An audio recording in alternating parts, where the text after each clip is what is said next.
국민연금 90만 원.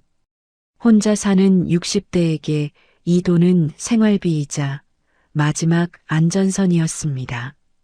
하지만 연금이 들어오는 날 통장은 잠깐 숫자를 보여주고 바로 비워졌습니다. 월세와 관리비, 전기요금과 난방비, 그리고 미뤄왔던 병원비까지 줄이고 또 줄여도 남는 건 하루 4,000원으로 계산한 식비뿐이었습니다. 도움을 받으러 간 복지관에서는 조건이 맞지 않는다는 말만 돌아왔고 결국 선택한 단기 대출은 연금을 생활비가 아닌 상환금으로 바꿔놓았습니다. 이 이야기는 낭비의 결과가 아닙니다. 게으름의 대가도 아닙니다.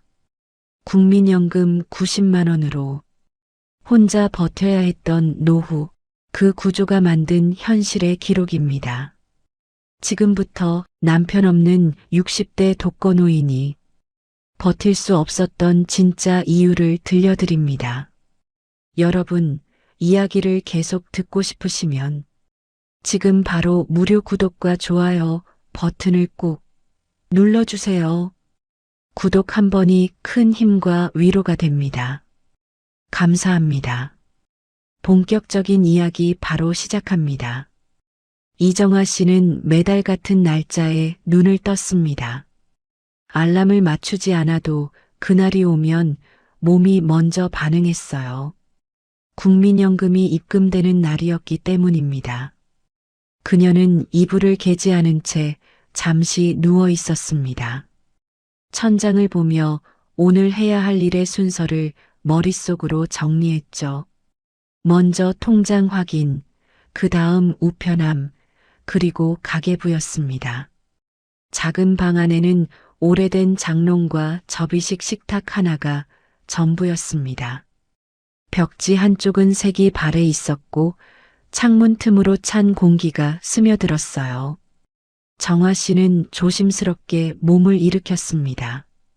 세면대 앞에 서서 얼굴을 씻었습니다. 찬물이 손끝에 닿자 잠이 완전히 깼습니다. 거울 속 얼굴은 예전보다 많이 말라 보였어요. 부엌이라고 부르기엔 작은 공간에서 전기포트를 올렸습니다. 커피 대신 보리차 티백을 컵에 넣었죠. 아침 식사는 늘 같았습니다. 식빵 반장과 김치 한 조각이 전부였어요. 식탁 위에는 통장과 가계부, 그리고 볼펜이 놓여 있었습니다. 정화 씨는 의자에 앉자마자 휴대전화를 켰습니다. 화면을 몇 번 눌러 은행 앱을 열었습니다. 잠시 로딩 화면이 지나간 뒤 숫자가 나타났습니다. 입금 내역에 국민연금이라는 글자가 보였습니다. 금액은 90만 원이었습니다.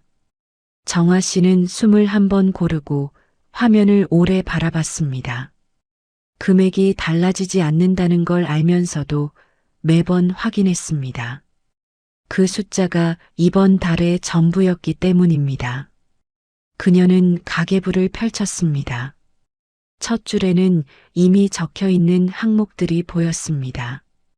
월세 38만 원, 관리비 12만 원, 전기요금 4만 5천 원, 가스요금 6만 원, 휴대전화 요금 3만 3천 원. 정화 씨는 펜으로 하나씩 동그라미를 쳤습니다. 이미 빠져나갈 돈들이었습니다. 남는 금액은 계산하지 않아도 알 수 있었어요. 그녀는 작은 계산기를 꺼냈습니다. 버튼을 누르는 손놀림은 익숙했습니다.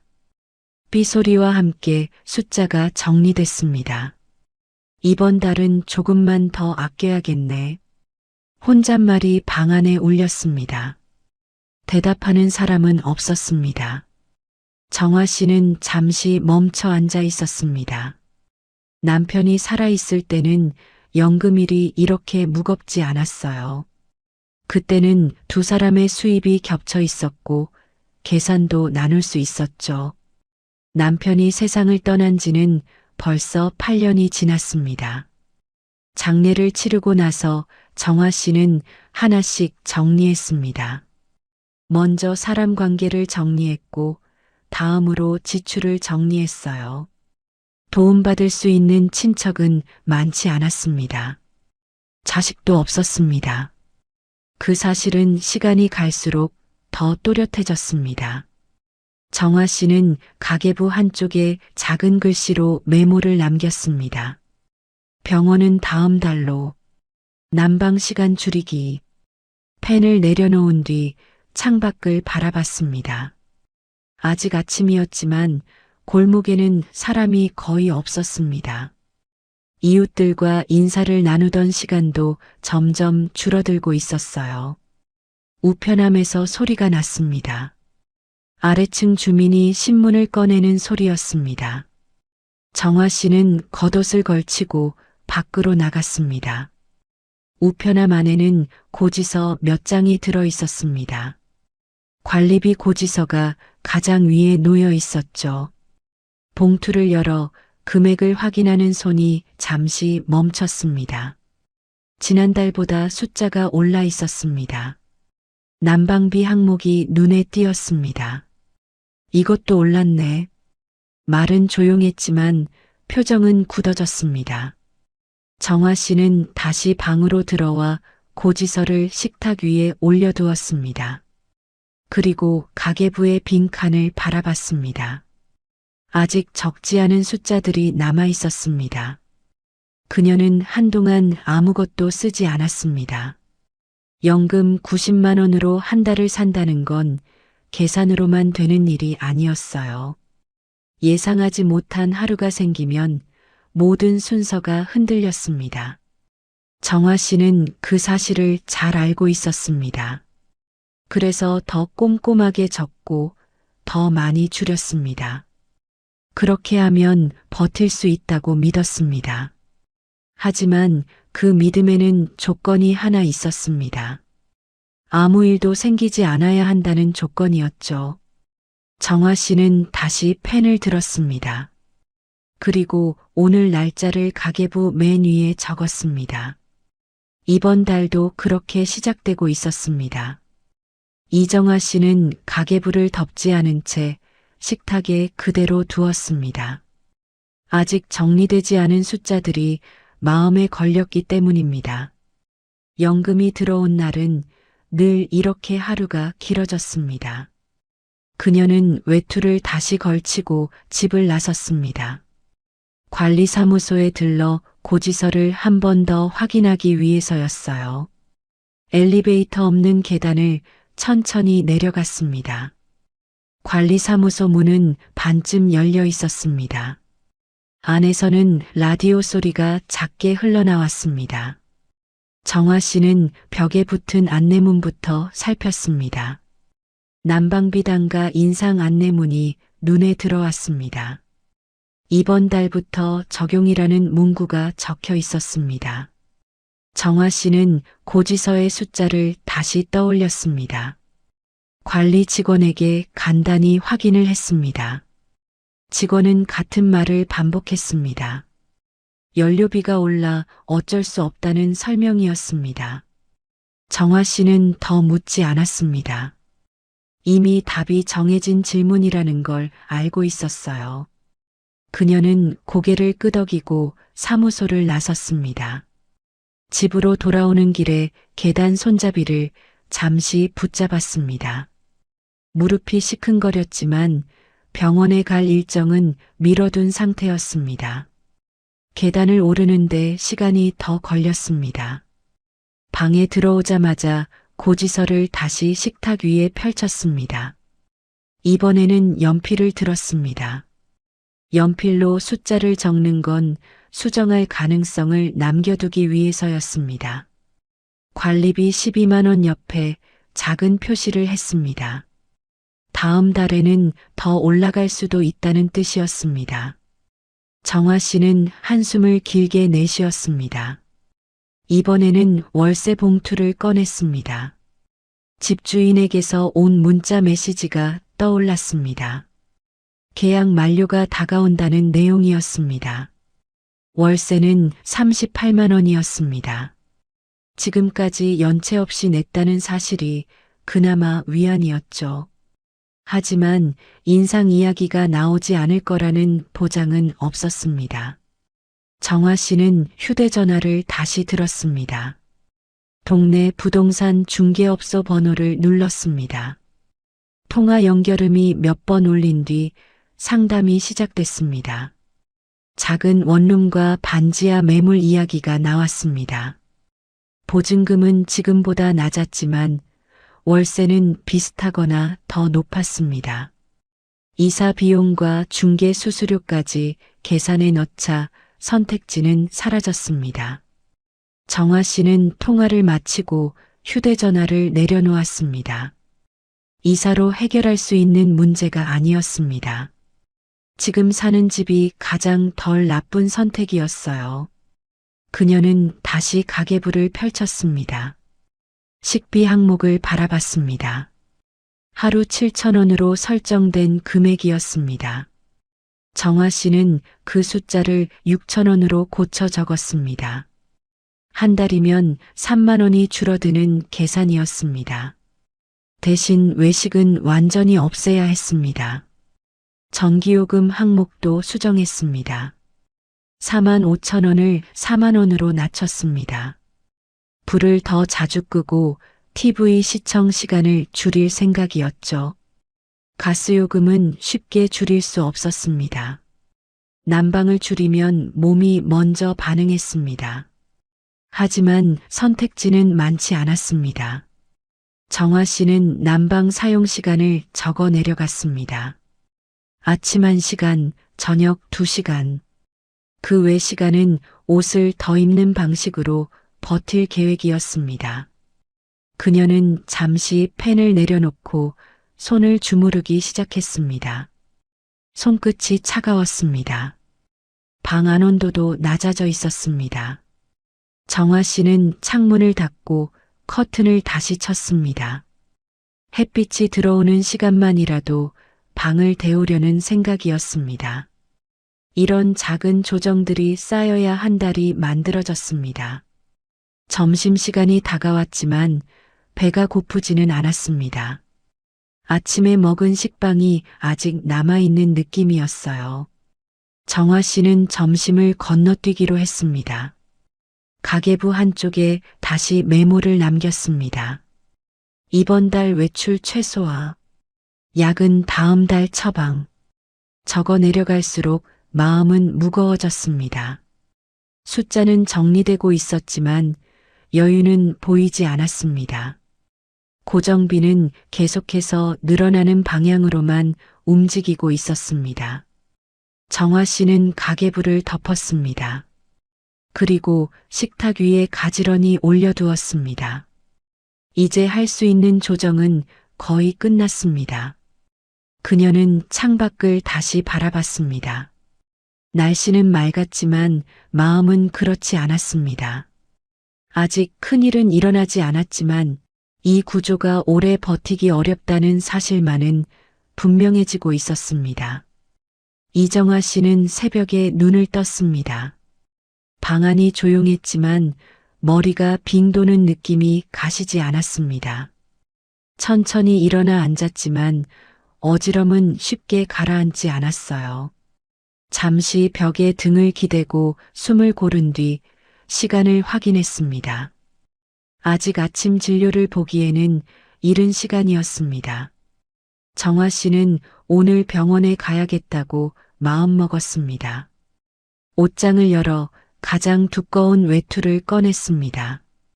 난방을 줄인 탓에 아침 공기는 유난히 차가웠습니다. 외출 준비를 하면서도 병원비가 먼저 떠올랐습니다.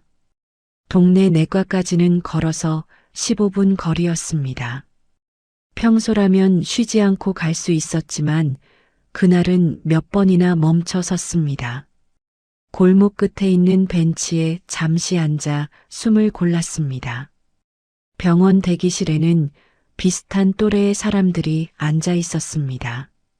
정화 씨는 번호표를 뽑고 조용히 자리에 앉았습니다. 벽에 붙은 진료 안내문과 비급여 항목표가 눈에 들어왔습니다.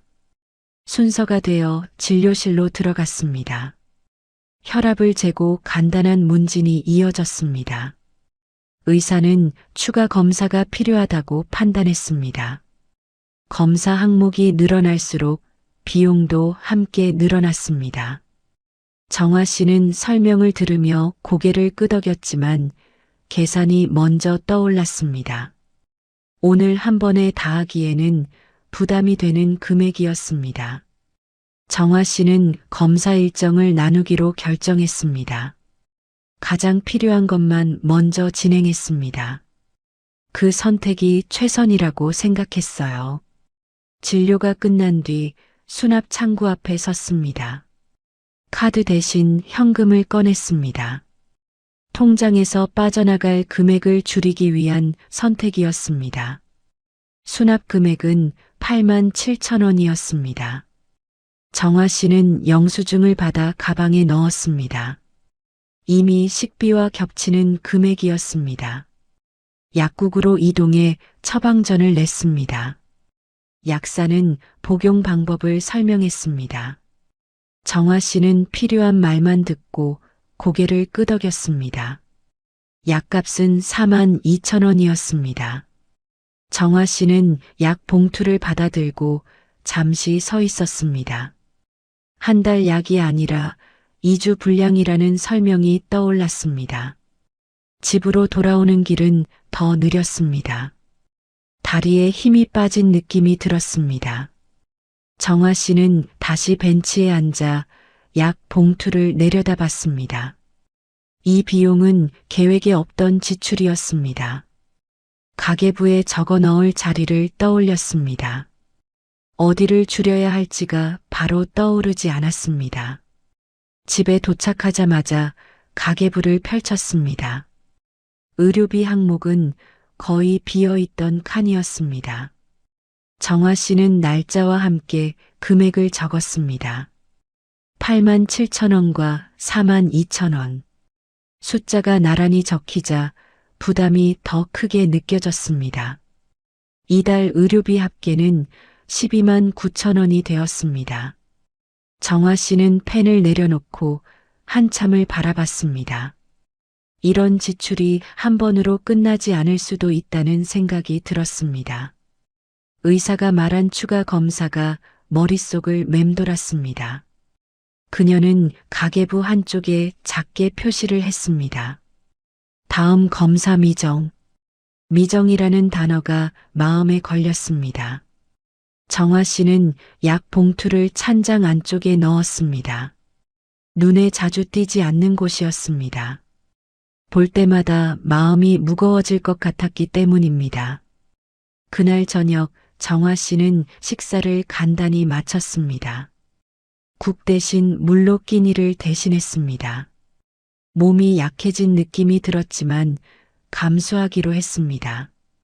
이불을 덮고 누웠지만 쉽게 잠들지 못했습니다.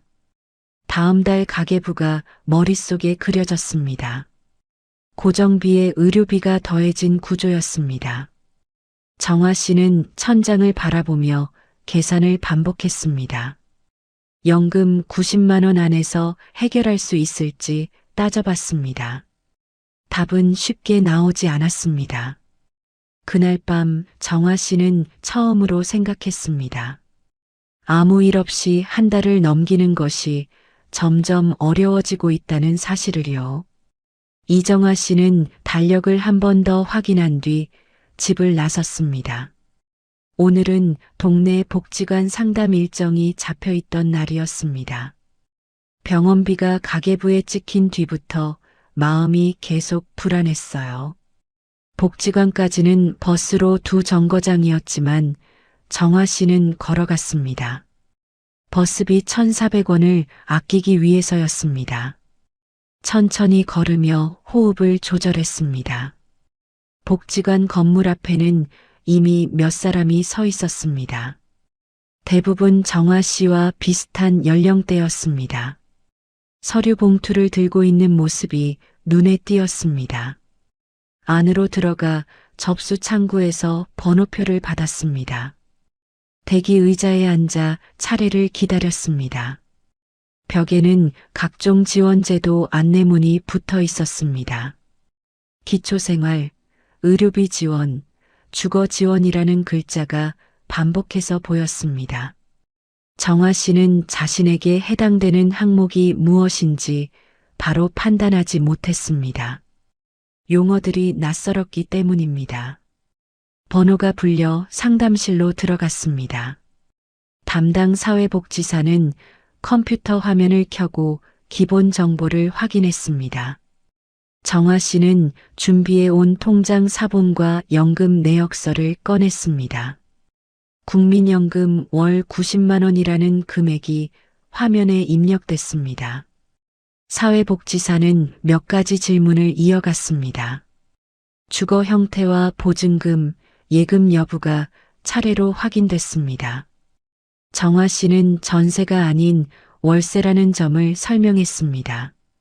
보증금 3천만 원이 아직 남아있다는 사실도 전했습니다. 그 숫자에서 상담사의 손이 잠시 멈췄습니다. 소득 기준과 재산 기준이 함께 적용된다는 설명이 이어졌습니다. 정화 씨의 상황은 경계선에 걸려 있었습니다. 당장 지원 대상이라고 말하기 어려운 구조였습니다. 의료비 지원 역시 조건이 많았습니다. 비급여 항목은 적용이 제한된다는 설명이 나왔습니다. 정화 씨는 고개를 끄덕였지만 마음은 점점 무거워졌습니다. 서류를 준비해 신청할 수는 있었습니다. 하지만 심사에는 시간이 걸린다는 말이 따라붙었습니다. 지금 필요한 건 몇 달 뒤의 결정이 아니었습니다. 상담이 끝나고 정화 씨는 자료 몇 장을 받아 나왔습니다. 종이에는 제도 설명과 연락처가 빼곡히 적혀 있었습니다. 글씨는 작았고 내용은 길었습니다. 복지관을 나서며 정화 씨는 서류 봉투를 꼭 쥐었습니다. 도움을 받으러 왔지만 더 많은 계산이 생긴 느낌이었습니다. 신청 과정 자체가 또 다른 부담처럼 느껴졌습니다. 집으로 돌아오는 길에 정화 씨는 몇 번이나 멈춰 섰습니다. 머리가 다시 어지러웠습니다. 벤치에 앉아 잠시 눈을 감았습니다. 복지관에서 들은 말들이 머릿속을 맴돌았습니다. 연금이 있다는 이유로 보호받지 못하는 영역이 있다는 사실이 선명해졌습니다. 혼자 감당해야 하는 부분이 여전히 많았습니다. 집에 도착해 서류를 식탁 위에 올려두었습니다. 가계부 옆에 놓인 복지관 자료는 쉽게 손이 가지 않았습니다. 정화 씨는 물 한 컵을 마시고 의자에 앉았습니다. 오늘 상담으로 바로 해결된 것은 없었습니다. 하지만 한 가지는 분명해졌습니다. 지금의 생활 구조에는 버틸 수 있는 여지가 많지 않다는 사실이었습니다. 이정화 씨는 가계부를 다시 펼쳤습니다. 복지관에서 돌아온 날 이후로 숫자를 여러 번 다시 계산했습니다. 줄일 수 있는 항목은 이미 대부분 줄여놓은 상태였습니다. 의료비 항목 옆에는 아직 비어있는 칸이 남아 있었습니다. 다음 진료 일정이 확정되지 않았기 때문입니다.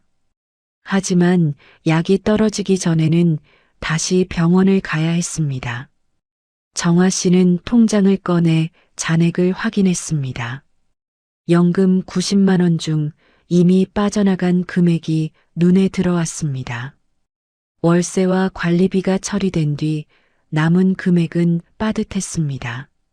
그녀는 잠시 식탁에 앉아 아무것도 하지 않았습니다. 머릿속에서는 같은 계산만 반복됐습니다. 이번 달을 넘길 방법을 찾는 계산이었습니다. 정화 씨는 결국 외투를 챙겨 입었습니다. 은행 창구에 직접 가보기로 마음먹었습니다. 전화나 앱으로는 판단이 어려웠기 때문입니다. 은행 안은 비교적 한산했습니다. 번호표를 뽑고 의자에 앉아 기다렸습니다. 주변에는 젊은 사람들보다 나이 든 고객이 더 많았습니다. 순서가 되어 창구 앞에 섰습니다. 직원은 정화 씨의 통장과 신분증을 확인했습니다. 연금 입금 내역이 화면에 표시됐습니다. 직원은 소액 대출 상품을 안내했습니다.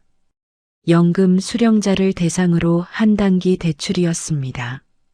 상환 기간은 6개월로 설정돼 있었습니다. 정화 씨는 조건을 하나씩 들었습니다. 매달 연금 입금일에 자동으로 상환금이 빠져나가는 구조였습니다. 이자는 크지 않다는 설명이 이어졌습니다. 정화 씨는 종이에 적힌 숫자를 바라봤습니다. 대출 금액은 300만 원이었습니다. 지금 상황에서는 충분해 보이는 금액이었습니다. 그녀는 이 선택이 임시라는 점을 스스로에게 강조했습니다. 한 번만 넘기면 다시 평소 구조로 돌아갈 수 있을 거라 생각했습니다. 이 판단이 오래 갈 것이라고는 예상하지 않았습니다. 서류에 서명을 하기 전 손이 잠시 멈췄습니다. 하지만 대안은 떠오르지 않았습니다. 정화 씨는 결국 서명을 마쳤습니다. 대출금은 당일 입금됐습니다. 통장 잔액이 늘어난 것을 확인했습니다. 잠시 숨이 트이는 느낌이 들었습니다. 집으로 돌아온 정화 씨는 바로 병원 예약을 확인했습니다. 미뤄두었던 진료 일정을 잡았습니다.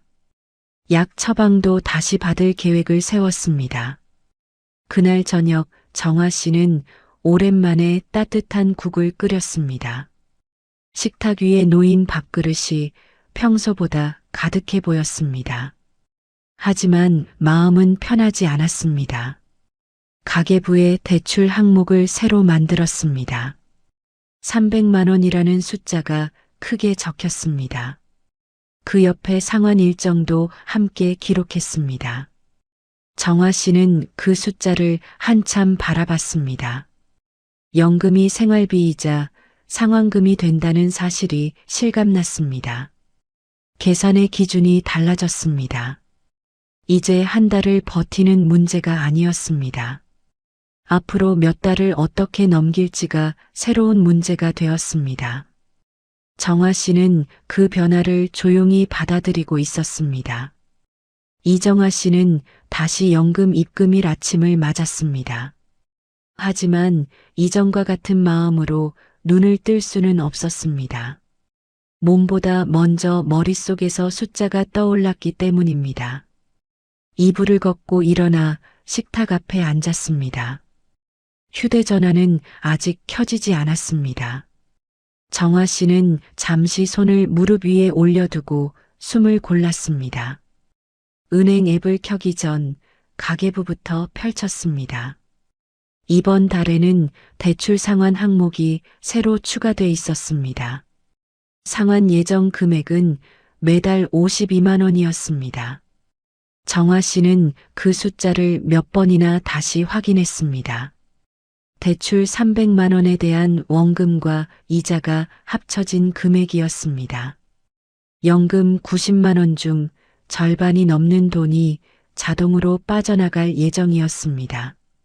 휴대전화를 켜고 앱을 실행했습니다. 잠시 뒤 입금 내역이 나타났습니다. 국민연금 90만 원이라는 글자가 먼저 보였습니다. 그 아래에는 바로 출금 내역이 이어졌습니다. 대출 상환 52만 원, 관리비 12만 원. 정화 씨는 화면을 아래로 내렸습니다. 전기요금과 가스요금도 이미 처리된 상태였습니다. 몇 초 사이에 통장 잔액이 크게 줄어 있었습니다. 남은 금액은 21만 원이었습니다. 이 돈으로 한 달을 버텨야 했습니다. 정화 씨는 입술을 다물고 한동안 화면을 바라봤습니다. 그녀는 가계부에 오늘 날짜를 적었습니다. 연금 입금과 동시에 빠져나간 금액을 하나씩 옮겨 적었습니다. 손이 느려졌습니다. 식비 항목 옆에 적힌 숫자를 지웠습니다. 하루 6,000원으로도 맞추기 어려운 구조였습니다. 정화 씨는 하루 4,000원으로 다시 계산했습니다. 한 달 식비는 12만 원이었습니다. 남은 금액의 절반이 사라지는 계산이었습니다. 정화 씨는 계산기를 내려놓았습니다. 그날 아침 식사는 미음처럼 묽은 국이었습니다. 전날 남겨둔 밥을 조금 데워 물을 더 넣었습니다. 속은 채워지지 않았지만 넘어갈 수는 있었습니다. 정화 씨는 외출 계획을 모두 지웠습니다. 병원 예약은 다음 달로 미뤘습니다. 약은 남은 것만 복용하기로 했습니다. 전기 사용을 줄이기 위해 TV를 켜지 않았습니다. 라디오는 배터리가 닳을 때까지 사용하지 않기로 했습니다.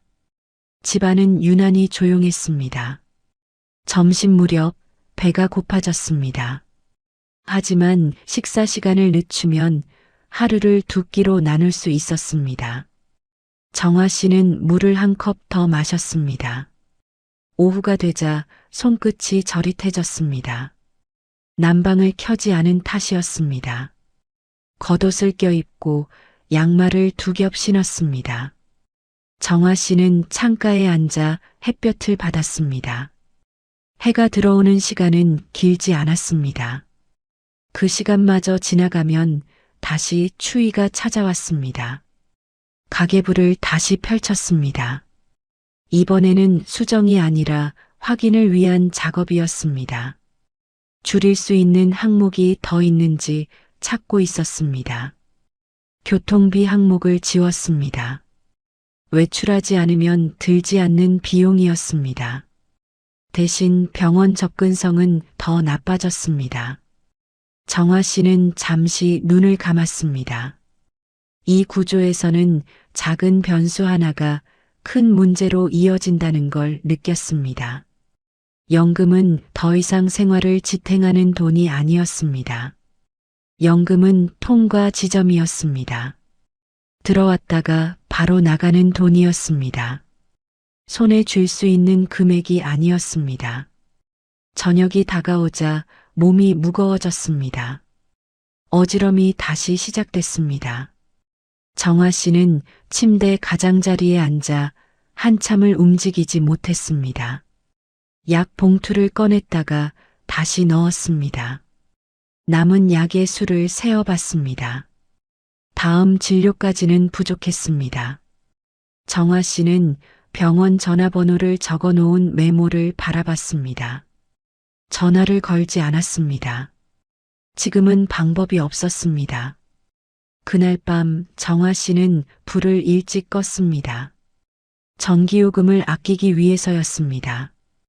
어둠 속에서 숨소리만 들렸습니다. 연금이 들어오는 날이 더 이상 안심되는 날이 아니라는 사실이 분명해졌습니다.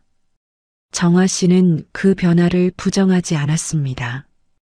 이미 현실이 되어 있었기 때문입니다. 이정화 씨는 새벽의 통증 때문에 잠에서 깼습니다.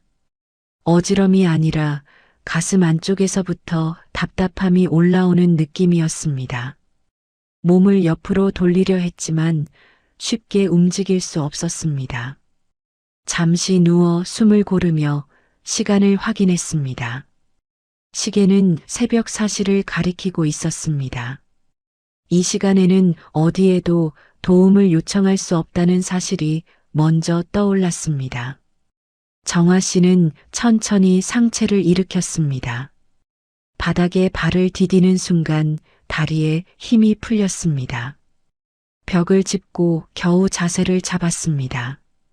찬물을 한 모금 마셨지만 증상은 가라앉지 않았습니다. 약 봉투를 꺼내 남은 약을 세어봤습니다. 이틀 분량이 전부였습니다. 정화 씨는 의자에 앉아 한동안 움직이지 않았습니다. 병원에 가야 한다는 판단은 이미 끝나 있었습니다. 문제는 비용이었습니다. 가계부를 꺼내 마지막으로 정리된 페이지를 펼쳤습니다. 이번 달 남은 현금은 6만 8천 원이었습니다. 진료비와 약값을 감당하기에는 턱없이 부족한 금액이었습니다. 정화 씨는 은행 대출 서류를 다시 꺼냈습니다. 추가 대출 가능 금액이 표시돼 있었습니다. 한도는 200만 원이 남아 있었습니다. 하지만 상환 금액을 떠올리자 손이 멈췄습니다. 이미 매달 52만 원이 빠져나가고 있었습니다. 이 이상은 버틸 수 없는 구조였습니다.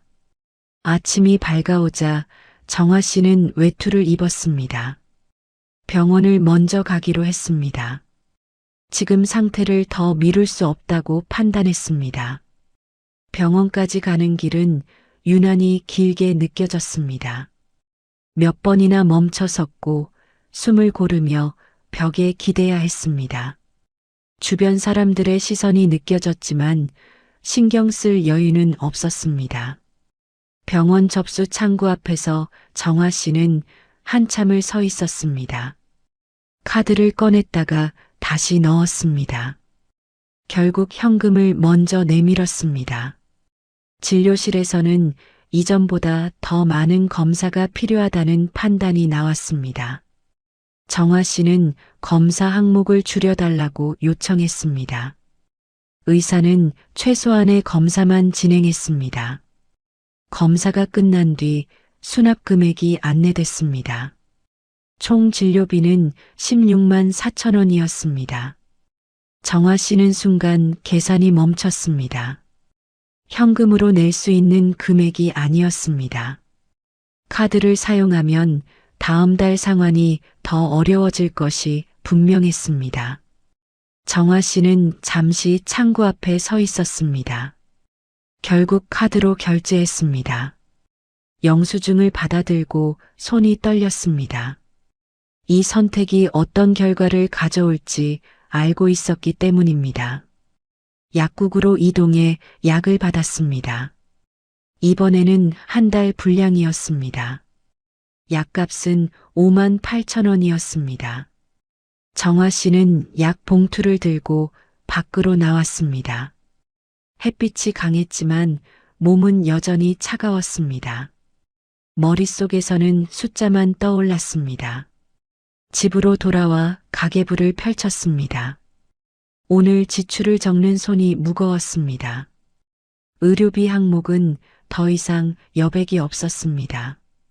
카드 사용 내역을 적으며 정화 씨는 계산을 멈췄습니다. 이제 연금으로 감당할 수 있는 범위를 넘었다는 사실이 분명해졌습니다. 더 줄일 항목이 없었습니다. 정화 씨는 복지관에서 받은 자료를 다시 꺼냈습니다. 상담센터 전화번호가 눈에 들어왔습니다. 이번에는 미루지 않기로 했습니다. 전화를 걸기 전 정화 씨는 깊게 숨을 들이마셨습니다. 혼자 버티는 방식이 한계에 도달했음을 인정하는 순간이었습니다. 이 선택이 마지막이라는 생각이 들었습니다. 이정화 씨는 전화를 끊은 뒤에도 한동안 수화기를 내려놓지 못했습니다. 상담센터와의 통화는 길지 않았지만 마음은 쉽게 가라앉지 않았습니다. 지금까지 혼자 감당해 온 시간들이 한꺼번에 떠올랐기 때문입니다. 정화 씨는 식탁 위에 흩어져 있던 서류를 하나씩 모았습니다. 통장 사본, 연금 입금 내역, 대출 계약서, 병원 영수증이 차례로 쌓였습니다. 그동안 따로 보관하던 것들이 한자리에 놓이자 상황이 더 분명해졌습니다. 가계부를 맨 처음 페이지부터 다시 넘겼습니다. 남편이 세상을 떠난 뒤 처음 혼자 적기 시작한 기록이 남아 있었습니다. 그때는 연금 90만 원이면 충분하다고 생각했던 흔적이 보였습니다. 정화 씨는 날짜별로 지출 흐름을 다시 정리했습니다.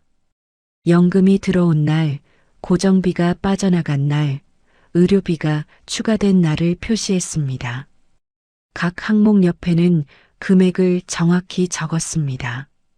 월세 38만 원, 관리비 평균 12만 원, 전기요금과 가스요금 합계 약 10만 원, 대출 상환금 52만 원. 정화 씨는 계산을 멈추고 잠시 눈을 감았습니다. 이 숫자들은 이미 여러 번 봤던 숫자들이었습니다. 하지만 한 줄로 이어놓으니 의미가 달라졌습니다. 연금 90만 원은 고정비를 모두 감당하지 못하고 있었습니다. 의료비가 없는 달에도 구조는 빠듯했습니다. 예상치 못한 지출이 생기면 바로 무너질 수밖에 없는 형태였습니다. 정화 씨는 의료비 내역을 따로 정리했습니다. 진료비 8만 7천 원, 약값 4만 2천 원, 추가 진료비 16만 4천 원, 한 달 약값 5만 8천 원, 합계는 35만 1천 원이었습니다. 연금의 절반에 가까운 금액이었습니다. 정화 씨는 이 숫자를 동그라미로 표시했습니다. 그녀는 대출 항목을 다시 확인했습니다. 대출 원금 300만 원, 월 상환금 52만 원, 상환 기간 6개월, 연금이 입금되자마자 빠져나가는 구조가 분명히 드러났습니다. 연금은 생활비가 아니라 통과 자금이었습니다. 정화 씨는 그 사실을 기록 옆에 적었습니다. 잠시 창밖을 바라봤습니다. 해가 기울어가고 있었고 골목에는 사람들이 오가고 있었습니다. 자신만 멈춰 있는 것 같은 기분이 들었습니다. 정화 씨는 다시 펜을 들었습니다. 이번에는 숫자가 아닌 문장을 적기 시작했습니다. 언제부터 계산이 틀어졌는지를 정리했습니다. 남편 사망 이후 단독 생활 시작. 고정 수입 국민연금 90만 원. 고정비 상승. 의료비 발생. 단기 대출 선택. 한 줄씩 적어 내려갈수록 흐름이 보였습니다. 어느 하나의 선택이 문제가 아니었습니다. 연속된 상황이 이어진 결과였습니다. 정화 씨는 마지막으로 이렇게 적었습니다. 혼자 감당해야 하는 구조. 그 문장은 길지 않았지만 상황을 정확히 담고 있었습니다. 자료를 정리한 뒤 봉투에 넣었습니다. 상담센터에 제출할 준비를 하기 위해서였습니다. 이 기록이 자신의 삶을 바로 바꾸지는 않을 거라는 것도 알고 있었습니다. 하지만 같은 상황에 놓인 누군가에게는 참고가 될 수 있기를 바랐습니다. 연금 금액만 보고 판단하면 안 된다는 점을 알리고 싶었습니다. 혼자일 때의 노후는 전혀 다른 계산이 필요하다는 사실을요. 정화 씨는 봉투를 가방 안쪽에 넣었습니다. 그리고 식탁 위를 정리했습니다. 가계부는 맨 위에 올려두었습니다. 이제 숨기지 않기로 했습니다. 버티지 못한 이유를 스스로에게도 인정하기로 했습니다. 그 선택이 늦었지만 의미 없지는 않다고 생각했습니다. 밤이 되자 정화 씨는 불을 켰습니다. 전기요금이 걱정됐지만 오늘만은 불을 끄지 않았습니다. 기록을 남긴 날이었기 때문입니다. 정화 씨는 침대에 누워 천장을 바라봤습니다. 상황이 당장 좋아지지는 않을 것입니다. 하지만 이유를 분명히 남겼다는 점에서 마음은 조금 가벼워졌습니다. 이 이야기는 이정화 씨 개인의 실패가 아니었습니다. 연금 90만 원으로 혼자 버텨야 했던 구조의 이야기였습니다. 그리고 지금도 누군가는 같은 구조 안에서 하루를 넘기고 있었습니다. 이정화 씨의 이야기는 특별한 사건으로 끝나지 않았습니다. 어느 날 갑자기 무너진 삶도 아니었습니다. 국민연금 90만 원이라는 숫자는 변하지 않았습니다. 변한 것은 그 돈으로 감당해야 할 현실이었습니다. 혼자라는 조건, 고정비가 먼저 빠져나가는 구조, 예외를 허용하지 않는 생활이 겹쳐졌습니다. 누군가는 이 정도면 살 수 있다고 말할 수 있습니다. 하지만 실제로 하루를 살아내는 계산은 전혀 달랐습니다. 문제는 절약이 아니었습니다. 문제는 혼자 버티도록 설계된 노후였습니다. 이정아 씨는 실패한 것이 아닙니다. 다만 도움 없이 견뎌야 했을 뿐입니다. 이 이야기가 남겨진 이유는 하나입니다. 같은 계산을 하고 있는 누군가가 조금이라도 더 일찍 현실을 마주할 수 있기를 바라는 마음입니다. 여러분의 구독 하나가 누군가의 노후를 지키는데 큰 힘이 됩니다. 지금 구독과 좋아요 꼭 눌러주시고 다음 사연에서 또 찾아뵐게요. 감사합니다.